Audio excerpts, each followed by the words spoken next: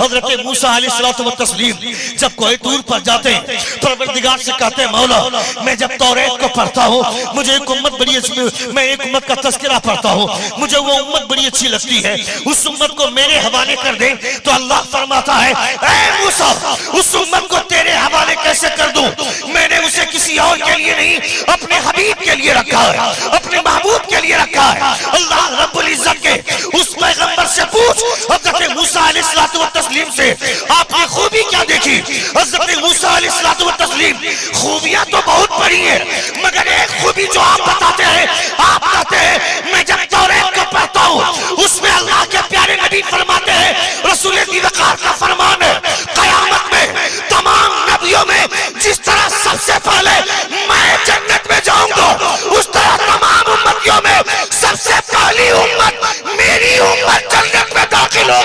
नाराए तकबीर, नाराए रिसालत, मसलके आला हजरत, अज़मते मुस्तफा, अज़मते मुस्तफा, अज़मते मुस्तफा। तकरीर अच्छी लग रही है? तकरीर अच्छी लग रही है? बहुत अच्छी लगेगी, लेकिन ये सोचिए कि इनाम खतीब को भी देना जायज है। किसी ने मकरूह तहरीमी नहीं कहा, समझ रहे हैं आप? खतीब को भी इनाम देना चाहिए, लेकिन ये बात बोलेगा कौन? माशाअल्लाह, ये बात बोलेगा कौन? ये जो बोलेगा, लोग बोलते हैं कि मौलवी मौलाना पैसा के पीछे बहुत भागते हैं। क्यों नहीं भागेंगे पैसे के पीछे? आप ही लोग बोलते हैं कि मौलवी को बेटी दोगे तो खाएगा क्या, और फिर आप ही बोलते हैं कि मौलवी मौलाना खाता बहुत है ना भाई? मौलवी मौलाना को बेटी देंगे तो बेटी को खिलाएगा क्या, और फिर आप ही बोलते हैं कि मौलवी मौलाना खाता बहुत है। जब वो खुद खाता बहुत है तो आपकी बेटी को आधा पेट थोड़े खिलाएगा, आपकी बेटी को भी भरपेट खिलाएगा।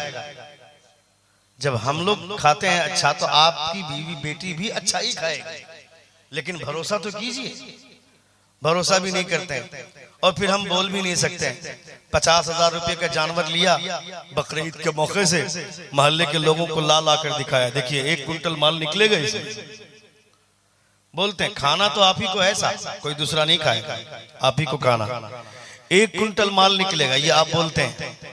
और जब इमाम साहब आते हैं ज़बह करके चले जाते हैं, वो स्पेशल सलाम ठोकते हैं आपको ताकि इसकी तवज्जो मेरी तरफ रहे। और आप क्या बोलते हैं कि चली जाइए ना, आप तो है ना, मिलेंगे इंशाल्लाह, मुलाकात कर लेंगे। साल गुजर गया, दोबारा मुलाकात नहीं हुई। चौक पर बैठ करके एक मरतबा आप चाय नहीं पिला सकते हैं। यह अलग बात है कि हमारे उलमा एतराज करते हैं, और करना भी चाहिए। अल्लामा अरशदुल क़ादरी अलैहिर्रहमा ने साफ लफ्जों में मना फरमाया, कभी किसी इमाम को किसी मुक्तदी के साथ बैठकर चाय की दुकान में चाय नहीं पीनी चाहिए। यह अल्लामा अरशदुल क़ादरी अलैहिर्रहमा मना फरमाते हैं।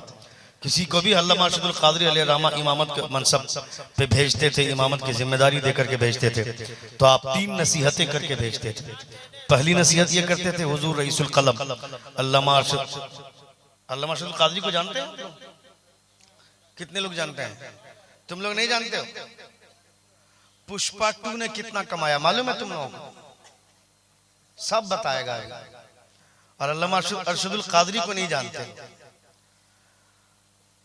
कितना बड़ा एहसान है अल्लामा अरशदुल क़ादरी का सुन्नियत पर, ये आप नहीं जानते। आपको जानना चाहिए, आपकी नस्लों को जानना चाहिए, आपके बच्चों को पता होना चाहिए। हमारे बच्चे 24 घंटे इधर उधर आवारा गर्दी मटर गश्ती करते हैं, मगर हमारे बच्चों को जिन चीज़ों का इल्म होना चाहिए उन चीज़ों से हमारे बच्चे नाबलद हो गए। अपने बच्चों को मुस्तफ़ा का दीन सिखाना चाहिए, मुस्तफ़ा की शरीयत समझानी चाहिए।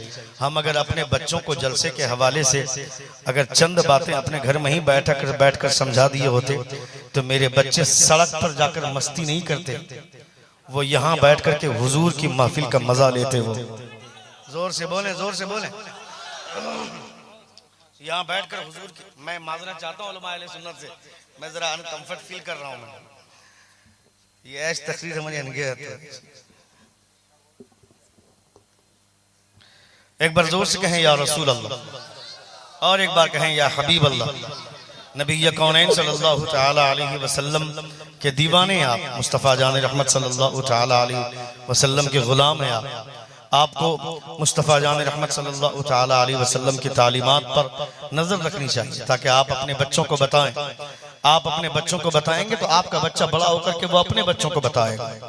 आप अगर अपने बच्चों को नहीं सिखाएंगे तो आपका बच्चा कहां से सीखेगा।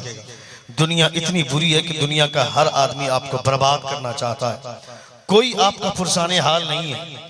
दुनिया में हर आदमी आपका इस्तेहसाल करना चाहता है, आपकी बर्बादी का दिन देखना चाहता है, मगर वो तन्हा आमना के लाल हैं जो सरहद पार अगर आपके लिए तड़पते हैं तो वो मुस्तफ़ा जाने रहमत है। जोर से बोले, जोर से बोले। मस्जिद से निकल करके हम पूछते हैं कि इंडिया का स्कोर क्या हुआ, धोनी ने कितना रन मारा। न धोनी हमको जानता है, न धोनी का बाप हमको जानता है, न मोहम्मद शामी जानता है, न शामी का बाप जानता है हमको। लेकिन मदीने वाले सरकार मुझे भी जानते हैं, मेरे बाप को भी जानते हैं, मेरे खानदान को भी जानते हैं। जोर से बोले, जोर से बोले। कोई नहीं जानता है हमको, कोई जाने जाना जाने, कोई जाने ना जाने, मदीने वाले सरकार हमको जानते हैं। हजरत आयशा फरमाते हैं 24 घंटे मुस्तफा अगर किसी के लिए तड़पते थे तो वो कोई दूसरे नहीं है, वो सिर्फ अपनी उम्मत के लिए ही मुस्तफा तड़पा करते थे। हुजूर सिर्फ अपनी उम्मत के लिए तड़पते थे। 24 घंटे हुजूर अपनी उम्मत के लिए परेशान रहते थे और उनकी उम्मत को मस्ती करने से फुर्सत नहीं है। हम अपनी जिंदगी को आवारा बना दी। हमने कभी 4 मसले सीखने की कोशिश नहीं की किसी आलिम के पास बैठकर। तकरीर में जलसे में भी जाते हैं तो जलसों के हवाले से हम इस कदर बेराहवी के शिकार हुए कि हम जलसों में तकरीर ही नहीं सुनना चाहते। नात खानी हो गई, उसके बाद 4 आदमी वहां से उठ कर जाएंगे, 5 आदमी वहां से उठ कर जाएंगे, 20 आदमी वहां से उठ करके जाएंगे। क्या भाई तकरीर क्यों नहीं सुनेंगे हम, जबकि जलसे का असल मकसद है खिताब, जलसे का असल मकसद है तकरीर। तकरीर ही नहीं सुनेंगे तो मुस्तफ़ा जान रहमत का दीन कैसे सीखेंगे, रसूल वक़ार सल्लल्लाहु तआला अलैहि वसल्लम की शरीयत कैसे जानेंगे। सुन रहे हैं आप, सुन रहे हैं? कितने लोग सुन रहे? जरा हाथ उठाकर कहें या रसूल अल्लाह, और एक बार कहें या हबीब अल्लाह। अल्लामा अरशदुल क़ादरी अलैहि रहमा 3 नसीहतें करते थे जब किसी को इमामत के लिए भेजते थे। पहली नसीहत कि आप जिस मसनद पे बैठकर पढ़ाते हैं, तवज्जो, जिस बिस्तर पे आप सोते हैं उस बिस्तर पे कोई वक्त का कितना बड़ा वीआईपी आ जाए, उस बिस्तर पे कोई नहीं बैठ पाएगा, चाहे वो सदर हो, सेक्रेटरी हो, खजांची हो, कोई। जहां बैठकर आप बच्चों को पढ़ाते हैं वहां बैठकर कोई वीआईपी आकर के आपसे बात ना करे, वो आपके सामने बैठे, आपके गद्दे पे ना बैठे। मगर हमारे यहाँ का हाल यह है कि सदर, सेक्रेटरी, खजांची बन जाने के बाद ये अपने आप को प्रधानमंत्री से कम नहीं समझता। रात भर बीवी का पांव दबाने वाला आदमी भी सुबह आकर के इमाम से पूछता है फजर में नहीं थे, जोहर में कहां गए थे। यानी खुद अपनी बीवी के पीछे बिना वो पूछे बिना वो हटिया नहीं जाता है और इमाम को बोलता है मुझसे पूछे बगैर आप बाजार कैसे चले गए। ये हालत है, क्योंकि उनको लगता है कि हम सदर बन गए, सेक्रेटरी बन गए तो अब इमाम को अपने इशारे पर नचाएंगे। और अल्लामा अरशदुल क़ादरी अलैहि रहमा फरमाते खबरदार, वो सदर है तो अपनी जगह पे, सेक्रेटरी है तो अपनी जगह पे, मगर तुम जहां बैठकर मुस्तफा की तालीम देते हो उस जगह से बेहतर कोई जगह नहीं है। उस जगह पे सिर्फ तुम बैठने का हक रखते हो, सदर बैठने का हक नहीं रखता है। सदर होगा उसके लिए अलग से वीआईपी कुर्सी मंगा कर रखो, उसके लिए अलग से एक चौकी मंगा कर रखो, वो उस पर बैठेगा। जिस पर तुम बैठते हो वो उस पर ना बैठे। जिस तरह उसकी जगह का प्रोटोकॉल है, तुम्हारी जगह का भी प्रोटोकॉल है। जब हम चंदा करने जाते हैं, व्हील चेयर पे बैठकर आदमी बोलता है 500 की रसीद बनाओ और 50 तरह का मशवरा देता है, मुझे अपनी कुर्सी नहीं देता है, वो अलग से कुर्सी पर बैठाता है। मैं कहता हूं जब उसकी कुर्सी का प्रोटोकॉल है तो ये आलिम दीन के मसलक का प्रोटोकॉल है। जोर से बोलिए, जोर से बोलिए, जोर से बोलिए। ये आलिम दीन के मसलक का प्रोटोकॉल है। यहां पर भी आलिम दीन बैठता है, तुम नहीं बैठ सकते हो। हजरत इमाम मोहम्मद बहुत बड़े इमाम, हजरत इमाम आदम अबू हनीफा की गैर मौजूदगी में एक दिन उनकी जगह पे बैठ गए। बोलूं बोलूं, सुन रहे हैं आप? कितने लोग सुन रहे? जरा हाथ उठाकर कहें या रसूल अल्लाह, और एक बार कहें या हबीब अल्लाह। हजरत इमाम आदम अबू हनीफा की गैर मौजूदगी में हजरत इमाम मोहम्मद बैठ गए। आजकल मदरसों का हाल ये है कि मदरसे में जब असातिज़ा पढ़ा करके उठ जाते हैं तो हमारे असातिज़ा को चाहिए कि फौरन दरसगाह में जो उस्ताद बैठ करके पढ़ाते हैं उस गद्दे को फौरन समेटवा दें। फौरन कोशिश ये हमारी होनी चाहिए। वो जगह रह जाती है, वैसे ही बच्चे उसी जगह पे आकर के मोबाइल चलाते हैं। ये अदब के खिलाफ। और ये लाइन ऐसी है, यहाँ जब तक उस्ताद की जूती नहीं सीधी की जाएगी कुछ हासिल होने वाला नहीं। यहाँ मेहनत काम कम करती है, उस्ताद का फैजान ज्यादा काम करता है। जोर से बोलिए, जोर से बोलिए। मैं आपको एक आसान सी मिसाल दूं। मैं स्कूल में बच्चे जाते हैं सुबह 6 बजे, 7 बजे, 8 बजे, 9 बजे, 10 बजे, शाम में 4 बजे स्कूल से बच्चे घर लौटते हैं। उसके बाद आकर बैग फेंका, खाना भी ठीक से नहीं खाया, फौरन ट्यूशन मास्टर आ गया। या तो वो ट्यूशन पढ़ने जाएगा कहीं पे, या फिर उसके घर में ट्यूशन मास्टर आएगा। यानी बगैर ट्यूशन पढ़े वह कामयाब नहीं हो सकता है, पास नहीं हो सकता है। कभी इन उलमा से पूछना, कभी आपने अलग से कोई ट्यूशन लिया है क्या? उस्ताद ने दरसगाह में बैठकर जो पढ़ा दिया वही पढ़ाई हमारे लिए काफी हो गई। बगैर किसी के अलग से ट्यूशन किए बिना, बगैर किसी के ट्यूशन लिए हमारे उलमा कामयाब होकर दिखाते हैं और कामयाबी का ताज लेकर के दिखाते हैं और लाखों करोड़ों का मजमा हो शेर की तरह दहाड़ते हैं। मैं कहता हूं किसी को ट्यूशन लेने की जरूरत नहीं पड़ती है। जब ये उस्ताद के फैजान का ये आलम है तो मुअल्लिम कायनात मुस्तफा के फैजान का आलम क्या होगा? नारे तकबीर, नारे रिसालत, मसलके आला हजरत, वाह जिंदाबाद। सुन रहे हैं आप? सुन रहे हैं? एक बार जोर से कहें या रसूल अल्लाह। अगर कोई भी कुर्सी मुझको मंगा दीजिए हाथ वाले तो मैं भी माहौल चेंज कर दूंगा। मैं माँ कसम, मैं जरा सा अनकंफर्ट फील कर रहा हूँ। मेरे हिसाब का मुझको नहीं मिल पाया। वो हाथ वाली कुर्सी पे अगर है तो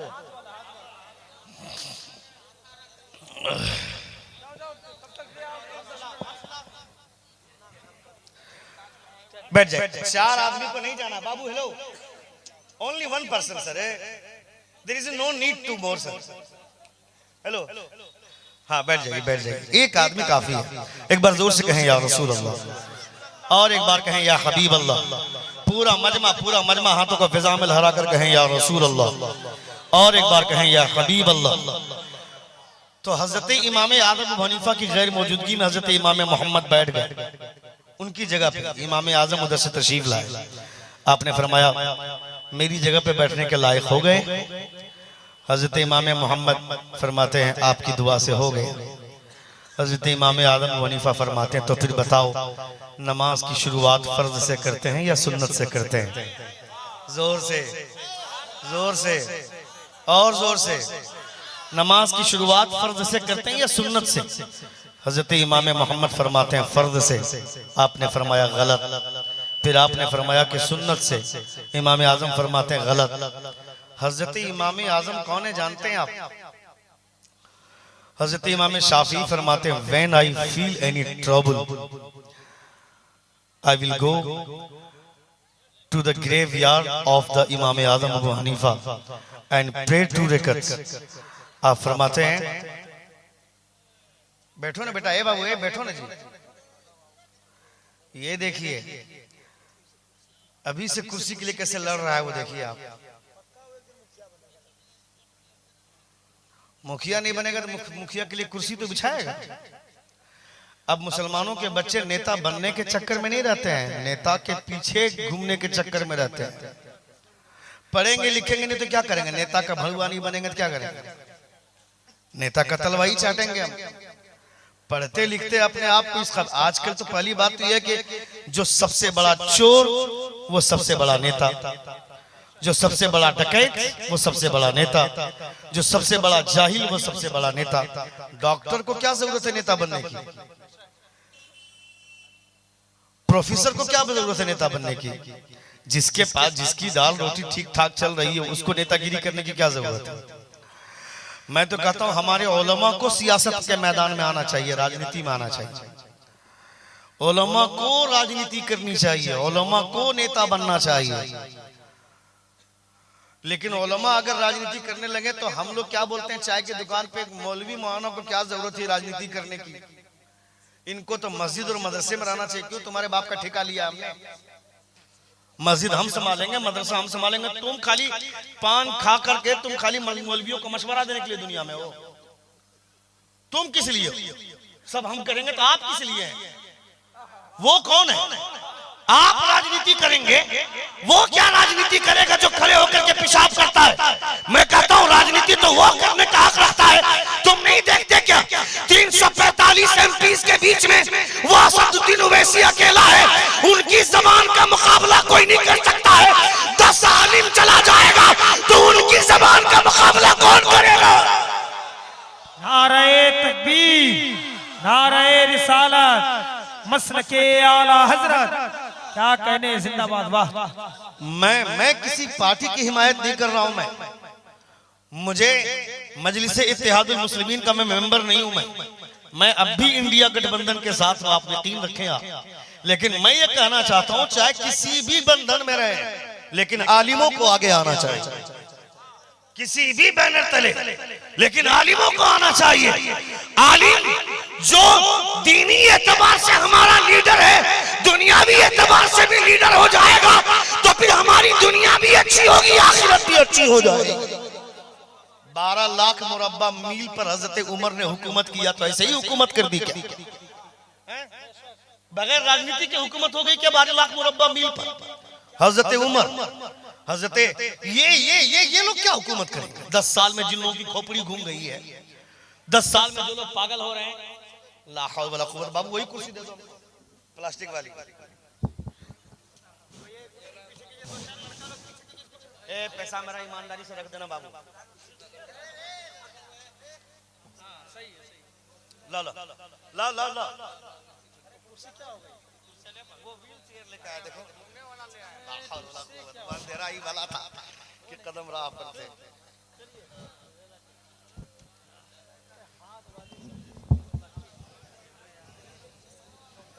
ठीक है ठीक है ठीक है, आप मुतमईन रहे, बैठ जाइए आप, बैठ जाइए, बहुत अच्छा।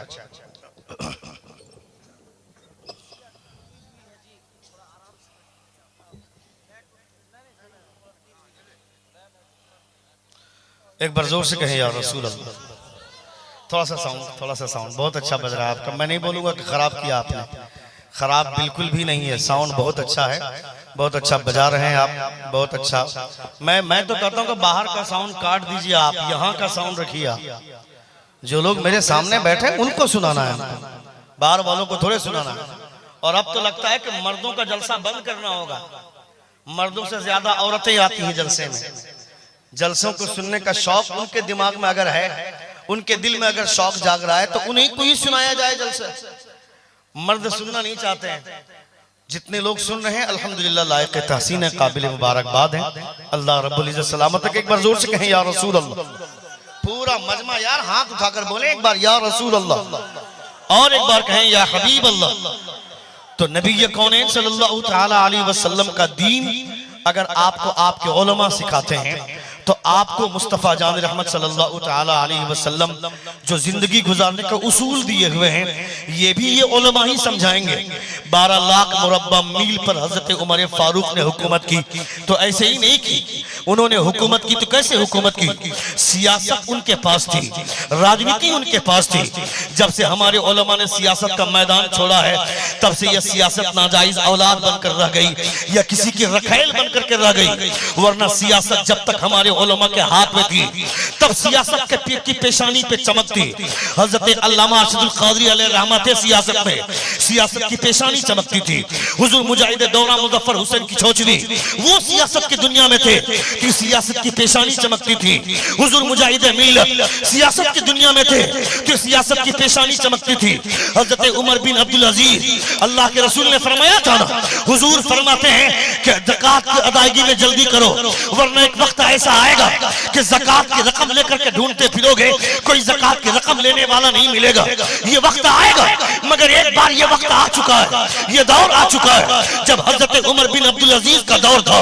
हजरत उमर बिन अब्दुल अजीज के वक्त में एक साहब आए, तवज्जो इधर तवज्जो दीजिए। हजरत उमर बिन अब्दुल अजीज के साहब के पास एक कपड़ा फरोश आया, उसने कहा कपड़ा दिखाओ। हजरत उमर बिन अब्दुल अजीज ने कपड़ा दिखा, हजरत उमर बिन अब्दुल अजीज ने कहा कपड़ा दिखाओ, उसने दिखाया, कहा इससे सस्ता दिखाओ, कहा दिखाया, उससे सस्ता दिखाओ, दिखाया, कहा इससे सस्ता दिखाओ, दिखाया। वो कपड़ा बेचने वाला बार बार हजरत उमर बिन अब्दुल अजीज का चेहरा देख रहा है। वो कहने लगे, हजरत उमर बिन अब्दुल अजीज फरमाते हैं, बार बार मेरा चेहरा क्यों देख रहे हो?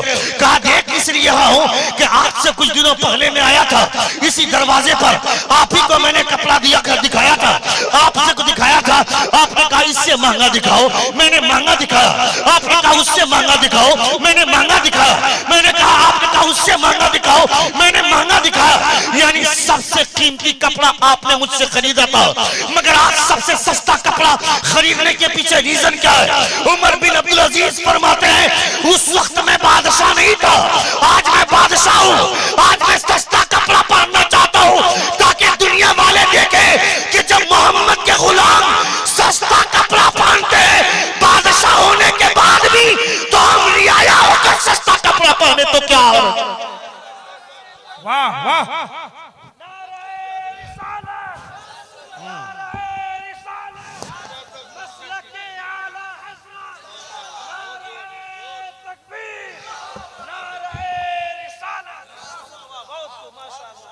तीन तीन कुर्सी पे बदल कर मैं आपके सामने बोल रहा हूं मैं, और आप फिर भी नहीं बोल पा रहे हैं। एक बार जोर से कहें या रसूल अल्लाह, और एक बार कहें या हबीब अल्लाह। तो एक वक्त ऐसा आएगा, लेकिन ऐसा आ चुका है हजरत उमर बिन अब्दुल अजीज के दौर में। जब डोनाल्ड ट्रंप आया था अहमदाबाद गुजरात में, तो दीवार उठा करके झुग्गियां छिपाई जा रही थी। मैं कहता हूं साहब, दीवार उठाने से गरीबी छिपती है, गरीबी मिटती नहीं है। जोर से बोले। और गरीबी छिपाने के काम तुम करोगे, मगर मोहम्मद के गुलाम गरीबी छिपाया नहीं, गरीबी मिटाया करते हैं। जोर से बोलिए, जोर से बोलिए, गरीबी मिटाया करते हैं। हजरत उमर बिन अब्दुल अजीज खुद सस्ता कपड़ा पहनते थे ताकि मेरी रियायत समझे, जब मेरा बादशाह सस्ता कपड़ा पहनता है तो मुझे सस्ता कपड़ा पहनने में हर्ज क्या है? सस्ता कपड़ा पहनना। नबी कौनैन ने महंगा कपड़ा पहनने का हुक्म नहीं दिया, अच्छा कपड़ा पहनने का हुक्म दिया है। कपड़ा गुड लुकिंग हो, हैवी कपड़ा, बहुत ज्यादा कीमती कपड़ा पहनने की जरूरत नहीं। 5000 रुपया मीटर कपड़ा खरीद कर लाकर अपने दोस्तों में बयान करते हैं कि 5000 रुपया मीटर। क्या हुआ? 5000 रुपया मीटर रहा था, ये बोल करके किसी की गुर्बत का एहसास दिलाता है। कपड़ा गुड लुकिंग होना चाहिए, खूबसूरत, आपका चेहरा अच्छा लगना चाहिए जो भी आप पहनते हैं। 50 तरह का कपड़ा पहनने के बाद भी पागल की तरह अगर हम दिखें तो उस कपड़े को पहनने के क्या फायदा? 3000 रुपये का जींस खरीद कर लाए, यहां से फटा हुआ है, यहां से फटा हुआ है, यहां से फटा हुआ है, और बोलते हैं कि मौलाना ये फैशन चल रहा है। किस बात का फैशन? तुम्हारा फैशन इतनी भी तरक्की नहीं कर सका कि तरक्की करने के बाद भी वहीं आ गया जहां से मुस्तफा ने अपनी तालीम की शुरुआत की थी। यही तो हुजूर की तालीमात है। कपड़े जब तक फटे नहीं तब तक वो कपड़ा पुराना नहीं उसको पहना करो, फट भी जाए तो पैवन लगा कर पहना करो। यही तो हुजूर की तालीमात है। तो तुम नया कपड़ा जाकर के फड़वा कर खरीद रहे हो तो उससे बेहतर है नया कपड़ा खरीदो, उसको पहन कर फाड़ो, फिर उसको सिल कर पहनो। तो फिर तो तुम फैशन के नाम पर पहन रहे हो पुराने कपड़े, तो फैशन के नाम पर पहनोगे तो वो सिर्फ फैशन होगा। मगर हुजूर की सुन्नत समझकर पहनोगे तो कपड़ा पहन भी लोगे और मुस्तफा की सुन्नतों का सवाब भी मिल जाएगा, हुजूर की सुन्नत का सवाब भी मिलेगा। इसलिए नबी कौनैन सल्लल्लाहु तआला अलैहि वसल्लम की सुन्नतों का ख्याल ज्यादा जरूरी है। अपने बच्चों के हवाले से, अपनी तालीमात के हवाले से रसूल वक़ार सल्लल्लाहु तआला अलैहि वसल्लम के कलमा पढ़ने वालों को इन बातों का एहसास जरूरी है। एक बार जोर से कहें या रसूल अल्लाह और एक बार कहें या हबीब अल्लाह। पहली नसीहत अल्लामा अशरुल क़ादरी अलैहि रहमा की कि अपनी कुर्सी के प्रोटोकॉल का ख्याल रखें। आप क्या मैं बोल रहा था हज़रत इमाम आदम हनीफा, बात कंप्लीट कर दी क्या मैंने? हाँ, हज़रत इमाम नमाज फर्ज से शुरू करते हैं या सुन्नत से? किससे? फर्ज से। जोर से बोलिए ना भाई, फर्ज से। हज़रत इमाम मोहम्मद ने भी यही जवाब दिया था, आपने फरमाया गलत। फिर हज़रत इमाम मोहम्मद फरमाते सुन्नत से, इमाम आदम अबू हनीफा फरमाते गलत। फिर हज़रत इमाम आदम फरमाते हैं, हज़रत इमाम मोहम्मद फरमाते फिर मैं नहीं जानता हूँ, आप ही बताएं। हज़रत इमाम आदम अबू हनीफा फरमाते अभी तक तुमको ये नहीं पता चल पाया है कि नमाज की शुरुआत फर्ज से करते हैं कि सुन्नत से करते हैं, तो फिर उस्ताद के मसनद पे बैठने के लायक कैसे समझता है अपने आप को? वो सदर कहां गया जो दाढ़ी छील करके आता है और इमाम की कुर्सी पर बैठना चाहता है? वो सेक्रेटरी कहां गए जो दाढ़ी छिल करके आते हैं और इमाम साहब के मसनद पर बैठना चाहते हैं? अपनी और इमाम के दरमियान की दूरी तो देखना। तुमने तो पहली फुर्सत में अपनी पहचान अलग बनाई है। अपने बेटे को मदरसे से 25 साल से मदरसे के सेक्रेटरी होने के बावजूद तुम्हारा एक बेटा भी हाफिज नहीं बन सका। 15 साल से मदरसे के सदर है, उसके बावजूद तुम्हारा एक बेटा हाफिज नहीं बन सका, आलिम नहीं बन सका। क्यों नहीं बनाते?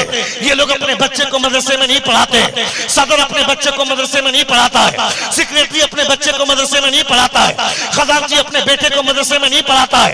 एक महीना जो भिखमंगे की तरह मांग मांग कर मदरसे के मुदर्रिसीन पैसा लाकर जमा करते हैं, उस पैसे पर ये सदर सेक्रेटरी खजांची नाक बन करके बैठ जाता है। और 5000 रुपया अगर इमाम की बीवी बीमार है या किसी मुदर्रिस का बेटा बीमार है, 5000 रुपया एडवांस के नाम पर नहीं निकलता है। ये तेरे बाप के घर का पैसा है क्या जो 5000 रुपया एडवांस के तौर पर भी नहीं देना चाहता है? नाक बन करके बैठ गया। खबरदार खबरदार, जब मार्केट को फेस कैसे करना पड़ता है, लोगों से मांगने के वक्त में किस कदर कठिनाइयां झेलनी पड़ती है, ये तुम्हें नहीं अंदाजा है, ये हम लोगों को अंदाजा है, इन उलमा को अंदाजा है। इसलिए मैं कहना चाहता हूँ, तुम्हारा बेटा डॉक्टर बन गया, इंजीनियर बन गया, जो हैदराबाद में रहता है, बेंगलोर में रहता है, चेन्नई में रहता है, उसे 1 महीने की छुट्टी लेकर उसे कलकत्ता भेजो चंदा करने के लिए। फिर पता चलेगा डॉक्टर बनने के बाद चंदा करना कितना मेहनत का काम है, कितना मुश्किल है, कितनी दुश्वारियों वाला काम है। इसलिए कहना चाहता हूँ, तुम्हारा बेटा डॉक्टर बन गया, इंजीनियर बन गया, प्रोफेसर बन गया, छुट्टी में आएगा, जुमे की नमाज में जाएगा, वही खड़ा होगा जहाँ सारे लोग खड़े होते हैं। मगर गरीब आदमी का बेटा हाफिज बनने के बाद वहाँ खड़ा होगा जहाँ मुस्तफा खड़े होते थे। जोर से बोलिए, जोर से बोलिए।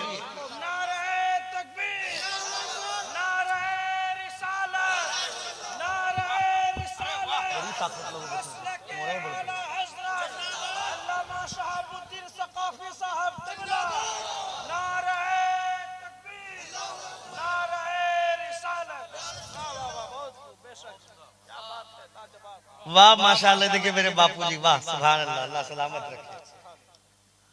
कौन कहता परसों इनाम नहीं मिलता है खतीब को? ये देखो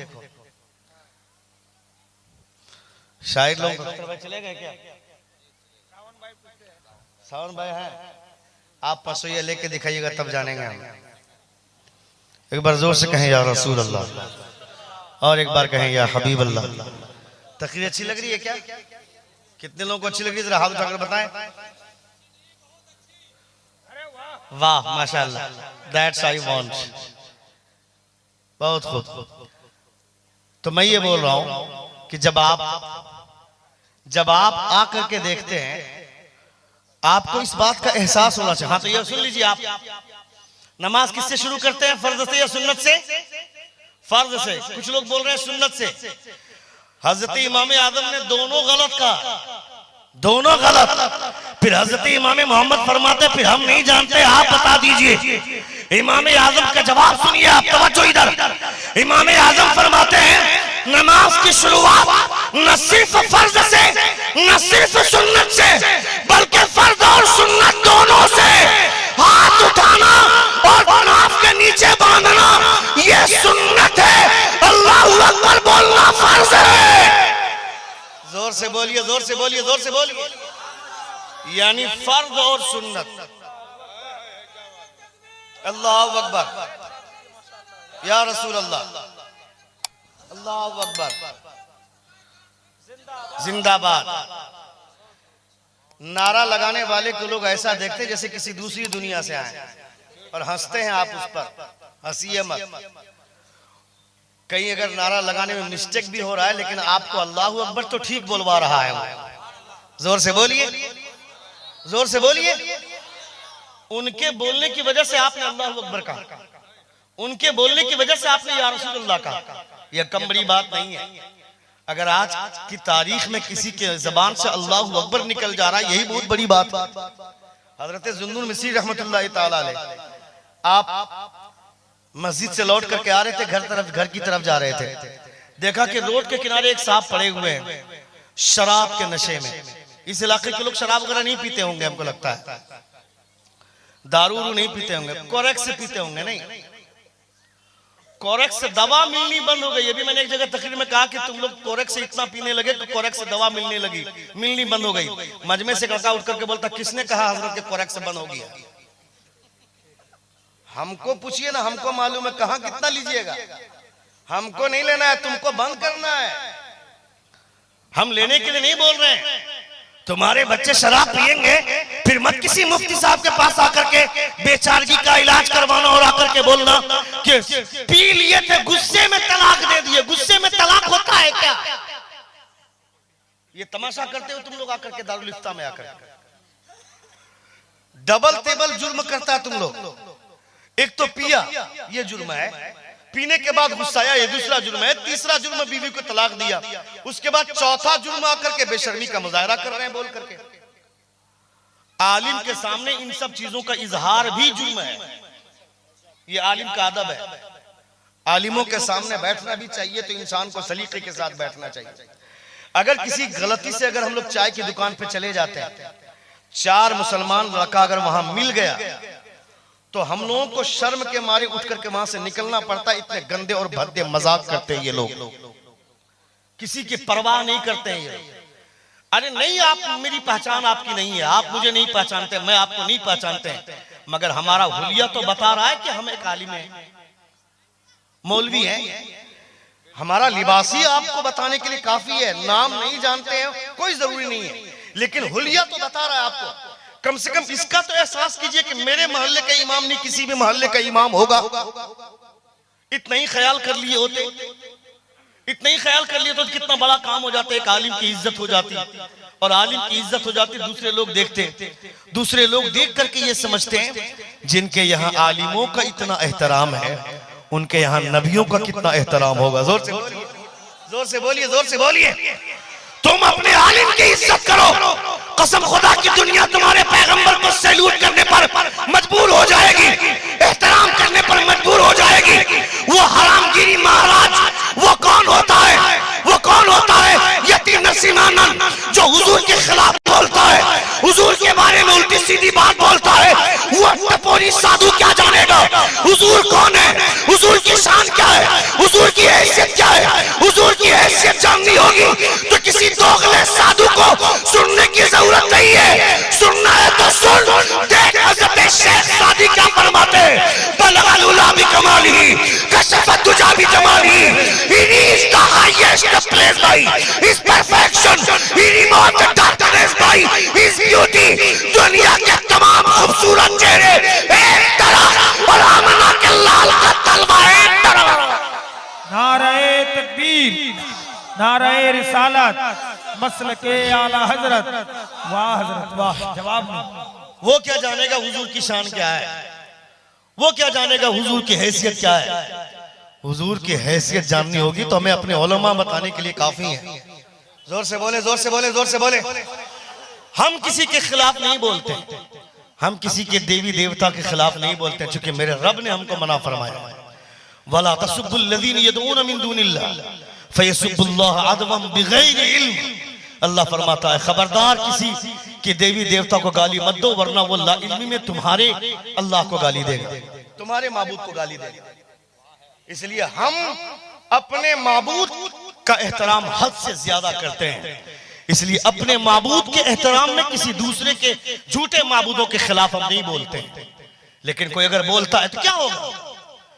बोलने से इस्लाम खतरे में पड़ जाएगा क्या? इस्लाम मर जाएगा क्या? इस्लाम नहीं मरने वाला। जोर से बोलिए, जोर से बोलिए। इस्लाम मरने वाला नहीं है, इस्लाम मिटने वाला नहीं है। इस्लाम की फितरत में कुदरत ने लचक दी है, जितना ही दबाओगे उतना ही ये उभरेगा।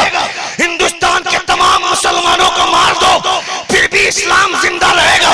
तुमने नहीं देखा क्या रांची की सड़कों पर जब जुलूस निकला था आरएसएस के लिबास में, वो आरएसएस का बलुआ जो पुलिस की वर्दी में था, बंदूक उठाई, गोली चलाई, मुदस्सिर नाम के लड़के की सर पे गोली लगी, वो मुदस्सिर नाम का लड़का दुनिया से चला गया।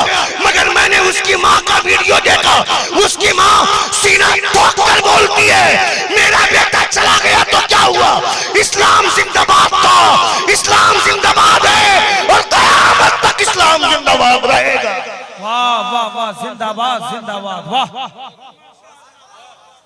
इस्लाम जिंदाबाद था। जोर से बोलिए, जोर से बोलिए। इस्लाम जिंदाबाद था, इस्लाम जिंदाबाद है और क़यामत तक इस्लाम जिंदाबाद रहेगा। इस्लाम की वजह से, इस्लाम हमारी वजह से नहीं है, ये भूल भी मत कीजिएगा सोचने की। आपकी वजह से इस्लाम नहीं है, इस्लाम की वजह से आप हैं। जोर से बोलिए। हमारी क्या हैसियत है? हमारी वजह से इस्लाम नहीं है, इस्लाम की वजह से हम हैं। हमने इस्लाम का कलमा पढ़ा तो अल्लाह रब्बुल इज्जत ने हमें इज्जत अता फरमाई।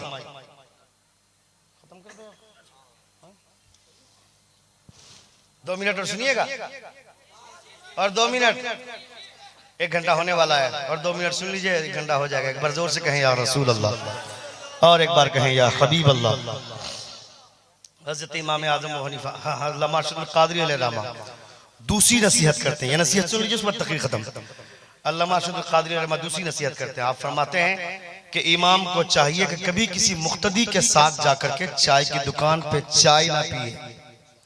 ये दूसरी नसीहत है। आपको चाय पीने का मन करता है तो मुक्तदी को कहिए कि चाय लेकर के, अगर मुक्तदी को लाना होगा।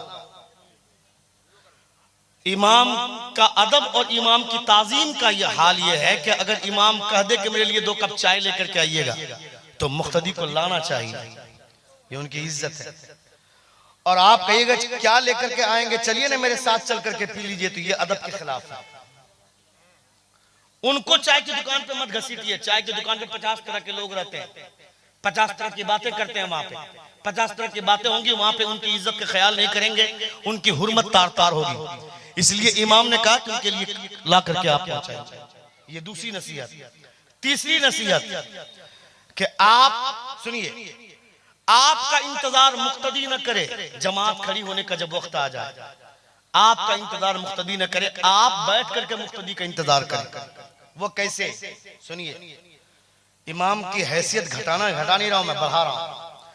अल्लामा अरशद क़ादरी अलैहिर्रहमा फरमाते हैं कि आप आकर के पहले से अपने मुसल्ले इमामत पर बैठ जाइए और किधर किबला की तरफ रुक करके नहीं, पूरब की तरफ रुक करके, जिधर मुक्तदी लोग नमाज पढ़ रहे हैं उधर मुंह करके बैठ जाइए। देखिए किसका रुकू ठीक हो रहा है कि नहीं हो रहा है, उसका सजदा ठीक हो रहा है कि नहीं हो रहा है, वो सही से खड़ा है कि नहीं खड़ा हो रहा है, वो हाथ ठीक से बांध रहा है कि नहीं बांध रहा, हाथ सही से उठा रहा है कि नहीं उठा रहा है, इस पर नजर रखिए।